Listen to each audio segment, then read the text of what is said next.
ఉమ్మడి ఆదిలాబాద్ జిల్లా ఖానాపూర్ మున్సిపాలిటీ రాజకీయాలు రసవత్రంగా మారాయి. మున్సిపల్ చైర్మన్ అంకం రాజేందర్, వైస్ చైర్మన్ అబ్దుల్ ఖలీల్ పై అవిశ్వాసానికి కౌంటౌన్ మొదలైంది. అవిశ్వాసానికి 9 మంది కౌన్సిలర్లు నోటీసులు ఇవ్వగా RDO Kalyani, municipal commissioner Srinivas Reddy గురువారం పరిశీలించారు. అవిశ్వాస తీర్మాన ప్రక్రియను 15 పని దినాల్లో పూర్తి చేయనున్నట్టు నోటీసులు జారీ చేస్తామని వెల్లడించారు. మున్సిపల్ చైర్మన్, వైస్ చైర్మన్ పై అవిశ్వాసానికి అనుకూలంగా మొత్తం 12 మంది కౌన్సిలర్లలో 9 మంది కౌన్సిలర్లు సంతకం చేసి అప్పటి కలెక్టర్ వరుణ్ రెడ్డికి వినతి పత్రం అందించారు. ఎన్నికలకు ముందే మొదలైన అవిశ్వాస రాజకీయాలు అసెంబ్లీ ఎన్నికల షెడ్యూల్ రావడంతో వాయిదా పడింది.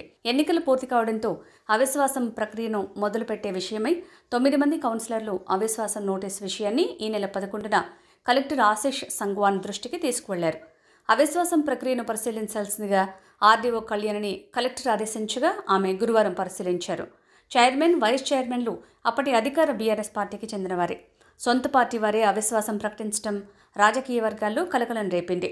మున్సిపల్ చైర్మన్ అంకం రాజేందర్, వైస్ చైర్మన్ అబ్దుల్ ఖలీల్ పనితీరుతో పాటు వ్యవహార శైలిపై ప్రజల్లో తీవ్ర వ్యతిరేకత ఉందని, వారి వల్ల మున్సిపల్ పాలకవర్గ సభ్యులు అందరూ తీవ్రంగా నష్టపోతుండటంతో వెసిగిపోయి అవిశ్వాసం ప్రకటించడం జరిగిందని మున్సిపల్ ఫ్లోర్ లీడర్ రాజు రా సత్యం చెప్పారు. ఆర్డీఓ పరిశీలన అనంతరం మున్సిపల్ కార్యాలయ ఆవరణలో బీఆర్ఎస్, బీజేపీ, కాంగ్రెస్ కౌన్సిలర్లతో కలిసి మీడియాతో మాట్లాడారు. మున్సిపల్ చైర్మన్, వైస్ చైర్మన్ ఇద్దరు పట్టణ అభివృద్ధి కోసం పనిచేయకుండా కేవలం తమ స్వార్థ రాజకీయాల కోసం పదవులను వాడుకుంటున్నారని ఆరోపించారు. ఈరోజు ఖానాపూర్ మున్సిపాలిటీ పరిధిలో మేము గత సంవత్సరం నుండి ఖానాపూర్ కౌన్సిలర్లుగా చైర్మన్ మీద, వైస్ చైర్మన్ మీద అవిశ్వాసం పెట్టడం జరిగింది. కానీ వాళ్ళు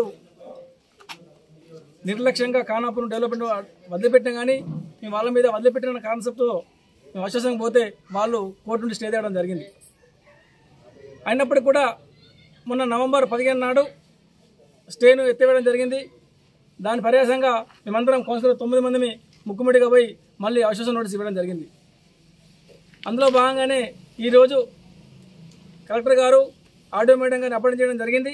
ఆర్ఓ ఆఫీసర్గా మేడం గారు వచ్చి సిగ్నేచర్స్ ట్రయల్ చేసుకోవడం, మరి 9 మంది వాస్తవం మీరు పెట్టిందా పెట్టలేరా అనే విధంగా మాకు మీటింగ్ ఏర్పాటు చేసి తెలుసుకోవడం జరిగింది. అందరం సభ్యులం 9 మందిని మేమే సంతకాలు పెట్టినాం, అవిశ్వాసానికి కట్టుబడి ఉన్నామని చెప్పని తెలుపగానే ఈరోజు అందరికీ ఇళ్లలోకి వచ్చేసి నోటీస్ ఇవ్వడం జరుగుతుందని చెప్పడం జరిగింది. ఈరోజు చూస్తూ ఉంటే ఖానాపూర్ ప్రధానికానికి శుభసూచకం అనుకోవాలా. ఎందుకంటే గత ఉన్న చైర్మన్, వైస్ చైర్మన్ గారు ఖానాపూర్ డెవలప్మెంట్లో ఎంత అవినీతి జరిగిందో, అవినీతికి పాల్పడ్డారో, ఎంత నిర్లక్ష్యం వ్యవహరించారో ప్రజలందరూ చూస్తూ ఉన్నారు. ప్రతి ఒక్కరు ఎప్పుడు దిగిపోతారు, ఎప్పుడు పోతారని చెప్పని వెహికల్లో చూడడం జరిగింది. ఈరోజు సమయం ఆసన్నమైంది. ఖానాపూర్ మున్సిపాలిటీ ప్రజలందరూ సంతోషం చేసుకునే సమయం ఆసన్నమైంది కాబట్టి ఖచ్చితంగా మా తోటి కౌన్సిలర్ అందరూ అవిశ్వాసానికి నా వెంట ఉన్నందుకు ప్రత్యేక ధన్యవాదాలు తెలియజేస్తున్నా. ఇక్కడ ఖానాపూర్ మున్సిపాలిటీలో సంబంధించి చైర్పర్సన్ అండ్ వైస్ చైర్పర్సన్ మీద అవిశ్వాస తీర్మానం అనేది కౌన్సిలర్స్ కలెక్టర్ గారికి ఇవ్వడం జరిగింది. దాని మీద కలెక్టర్ గారు నన్ను రికార్డ్స్ అవి వెరిఫై చేయమని చెప్పి యాజ్ ఏ ప్రిసైడింగ్ ఆఫీసర్గా అపాయింట్ చేసి పంపించారు. సో రికార్డ్స్ అవి వెరిఫై చేశాము.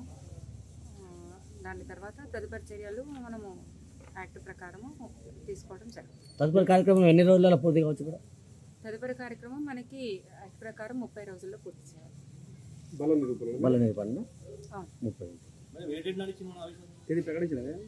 చేస్తున్నారండి. నోటీసెస్ అవి తయారు చేస్తున్నారు. 15 రోజుల టైము, మనం 15 రోజుల వర్కింగ్ డేస్ అనేది ఇచ్చి నేను నోటీస్ ఇవ్వాలి.